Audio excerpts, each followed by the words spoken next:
तो आज एक और अजीब सा है, भारत पाकिस्तान के युद्ध के बीच में हमने एक बंदूक जैसी चीज मंगाई है। अब है क्या वो दिखाता हूँ मैं आपको।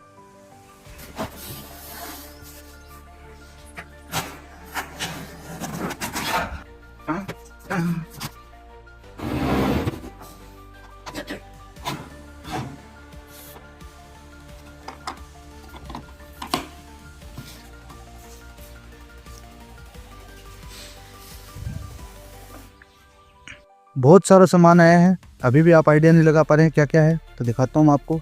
1 2 3 4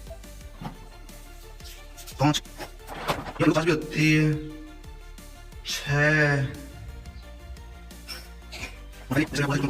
7